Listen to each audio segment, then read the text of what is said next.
Una sa lahat, nagpapasalamat ako na tulad ng sabi ni Mayor, magkakaroon tayo ng pagkakataon na mapag-usapan anuman yung mga bagay-bagay na may hindi pagsang-ayon ng sino sa atin. Diba? May mga bagay na sinabi si, ano ba yung tawag ko? Si Sir Celson na lang, na kung i-summarize ko, una,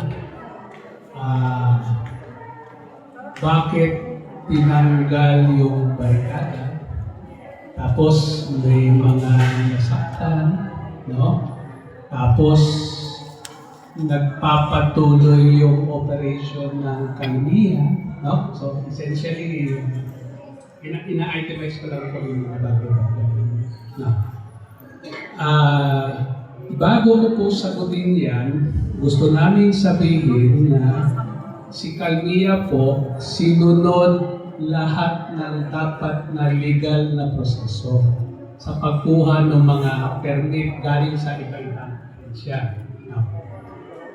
However, si Sir Celso in particular, pwede ho natin sabihin sumang-ayon rin siya dahil bago po, isa sa mga requirements po or legal na dapat tuparin ng isang minahan or kumpanyang magmimina is yung permiso ng NCIP, no?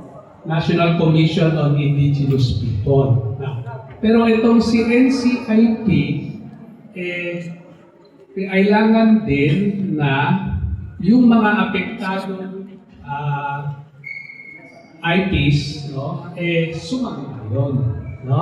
Pasensya na po, medyo alam ko, sabi ni Mayor, iklingan, pero kailangan kasi mabigyan ng tamang background. No? Okay. Hindi namin sinasabing perfecto, no? Sinasabi lang namin.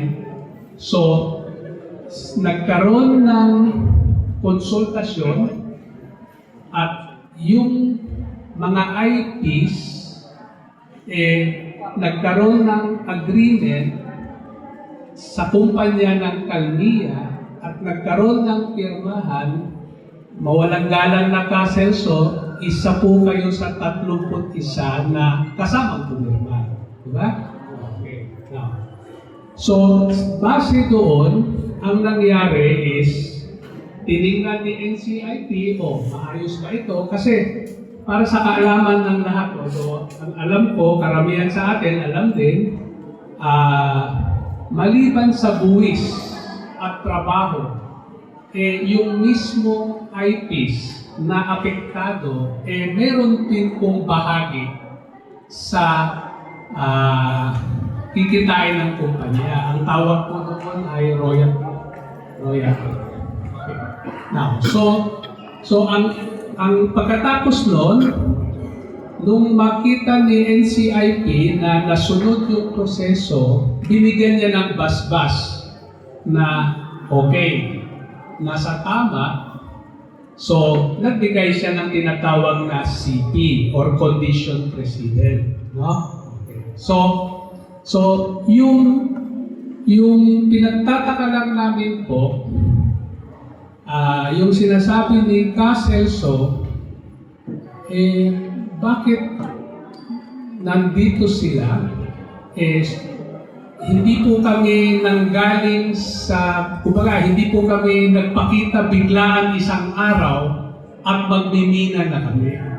No? Sa totoo lang, si Kalmia ay mahigit pong 5 taon na kinokompleto yung mga dokumento.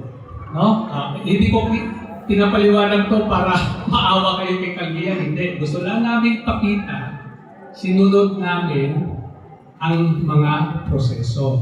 Ayaw namin sabihin, pero merong ibang minahan na nag-operate ni wala nang basbas ng NCIP. It's unfair to mention it. Diba? Pero kami, sumunod talaga sa proseso. Now, hindi naman natin inaalis yung karapatan ni Celso na magreklamo. Okay. Actually, ang alam ko po, dahil hindi pa nga nag-ooperate yung Kalmia, yung mga nakasulat doon na commitment, actually, para sa kaalaman po ng lahat, si Kalmia ay operator. No? Ang may-ari ng NPSA or yung large-scale mining permit ay si Macro Asia. No? Na siyang nakipagkontrata sa kay Kalmia kasi mukhang nahirapan si Macro Asia dahil matagal at hindi ko naman, ayaw ko naman sabihin sumuko siya, pero kumbaga binarapat nila na problematic, maghanap tayo ng kung pwedeng mag-operate. Now, para rin sa kaalaman ng lahat, although hindi naman ito, ang Macro Asia po ay nakalista po sa stock exchange. No? Now, dahil dito sa mining project na ito, kinailangan ni Macro Asia gumawa ng hiwalay na kumpanya, tinatawag na Macro Asia Mining Corporation, para hindi maapektuhan yung magandang reputasyon niya. Okay? Papunta na po ako kasi sunod sa tanong nyo. No? Okay. So ang nangyari is, yung in particular, yung sinasabi ni Caselso, ako po ang talagang pwedeng mag-confirm o magpatunay ng mga sinasabi ko tungkol dito sa agreement ng IPs, tapos yung bas-bas ng NCIP, dapat taga-NCIP. Unfortunately, wala po yata sila today, pero ang pagkakalam ko po, sabi ni Mayor, sa August time po yata. Yes. Dapat nandito rin sila. Opo. Kasi, siyempre, si Caselso ay nasa isang panig, yung kumpanya nasa kabilang panig, sino ba ang pwedeng magpatunay ng mga sinasabi ng bawat isa? Yung NCP, diba? Okay, now.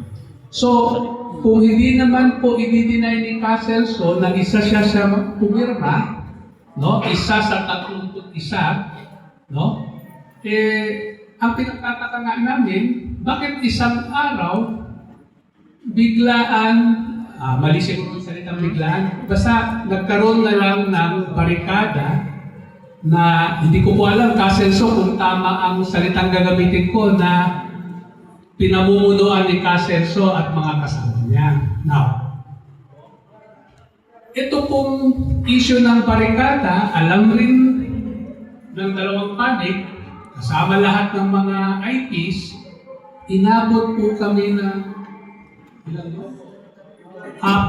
mahigit 4 na buwan bago umabot sa tinanggal base sa order or memorandum ng NCIP na yung NCIP po, ang naging batayan niya, mismong members po ng BICAM. Ang BICAM po ay, yan po yung 6 na barangay na yung mga IPs nag-agree na makipagkontrata at payagan magbina. No? So, nung nagtayo si Caselso, hindi po natin pinag-usapan muna kung tama o mali legal, pero ang ginawa po ni Kalmia, nagulat, off record lang po, I don't know whether it will, isa sa mga option dapat is, of course, ang unang option is inalam namin. Bakit? At alam ko, although hindi po ako diretso, first time lang po natin magkita Caselso, maraming pagkakataon rin na may nakikipag-usap, hindi ko na masabi kung sino, pero kasi ang negosyante naman po, hindi para makipag-away. Diba? Okay. So, walang nangyari. Ang isa sa mga option nga po is magdemanda. Pero sabi namin, nandun tayo para magnegosyo. Bakit tayo magdedemanda? Hanggang sa yung mismong ibang miyembro ng BICAM, ang IPs, ang siyang nagreklamo. No? So, ang proseso, pagkakaalam ko lang po, ito, maaaring i-correct na lang po ako ng BICAM, nagkaroon po ng patawag, Caselso, Hindi raw po siya dumating. Ang sabi ko, now, ha? Okay, kasi hindi naman po ako part noon. Hindi rin po part si Calvia doon. So, pagkatapos noon, nag-petition si, hindi ko alam kung tamang salita yun, kumbaga, nag-resolution yata si BICAM, address sa NCIP na Anong opisina ba? meron po kami MOA, hindi po matuloy yung mina sang-ayon sa MOA dahil po meron pong tumututol kahit na-approve. No?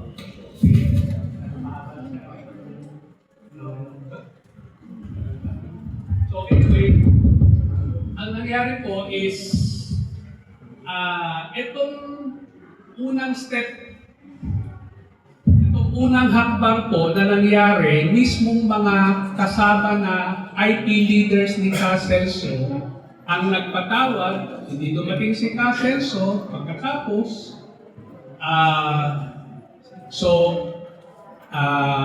dinirect, kumbaga, isinumbong nila kay NCIP.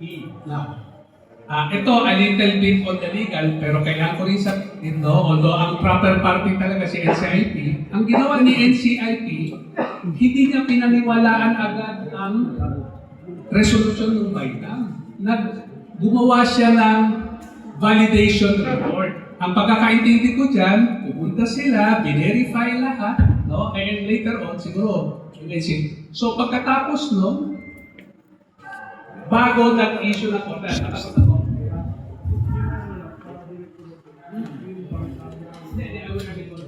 Sorry po, simplify ko lang po. Kasi, ang parang sinasabi lang namin, dumaan po lahat sa proseso.